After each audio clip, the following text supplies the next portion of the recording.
Mm-hmm. 3, what does this chapter teach about bitterness? One thing for me was that bitterness, if you're not careful and if you don't check it, it's going to become a heavy burden that's going to damage your emotional, your spiritual peace. When you're holding on to resentment, you're keeping those wounds alive instead of allowing healing to take place.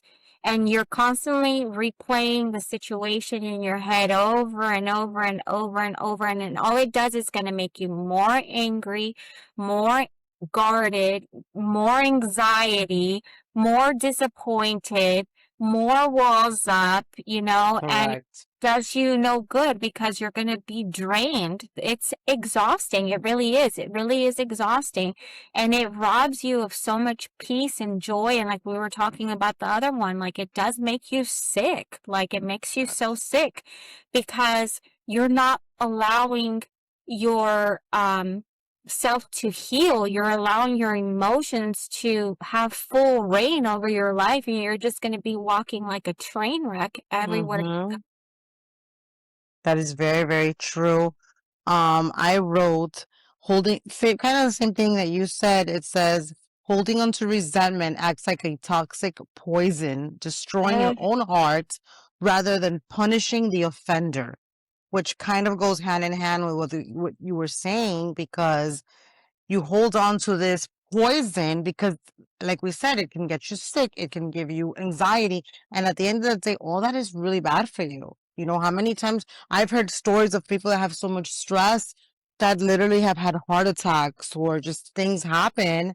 So that poison and that toxic is what stays into you, and at the end of the day, you're gonna drive yourself so crazy by just overthinking. And I think I've shared this with you guys before. Like, I'm an overthinker. So instead of one small scenario, I'll see like 10 different scenarios that could have gone differently. So what happens? You start holding on to that and it just starts growing and growing. Like, what?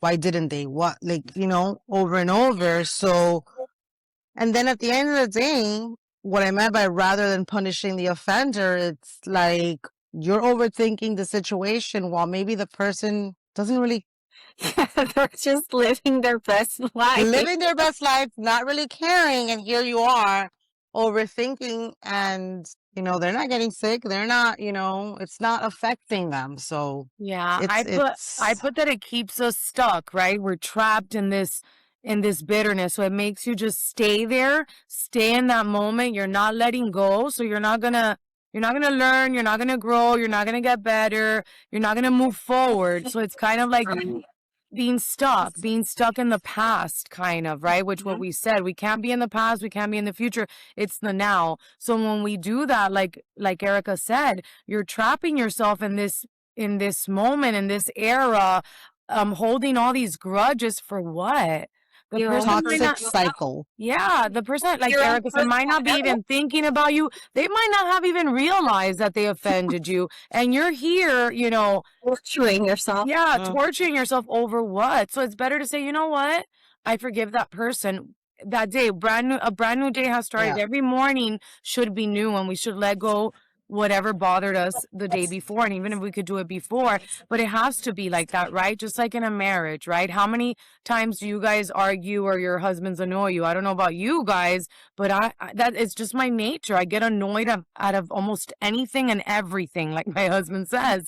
So if I stay in that though, and if he would too, we would be miserable people. But thank God every morning is new. And he still texts me a little kiss, and so do I, and yeah, when the day starts, and I send him a little prayer, and that's it. Our day goes on, and hopefully today will be a better day. Perhaps it might not be, and we might get into another little argument, right? But as long as we don't hold on, we can grow, we can move forward, our relationship can continue. So that's just an example of husband and wife, right? Making it happen. But that should be with all our relationships, with everybody we deal with, right? Our family, our children, our friends, our co-workers, Sometimes at work, right? There's people that just bother us or do things that we're like, I can't believe this. And if every day we continue to hold on to that and we go to work the next day, just the face of that person is going to be like, oh my God, right? So it's better that we let go quickly so that we can continue. And perhaps that next day, that person might do something good, and it's going to make you feel like, man, I was so harsh, right, about what happened yesterday because I was stuck there. Instead of seeing maybe what good that person is doing today, right? We want to stay stuck. Oh, look how that person is. Look what they did to me. Stuck in yesterday, when maybe today they want to be much nicer, but we're not allowing it because we're stuck in that bitterness that we're only causing to ourselves and that we might only have in our own mind.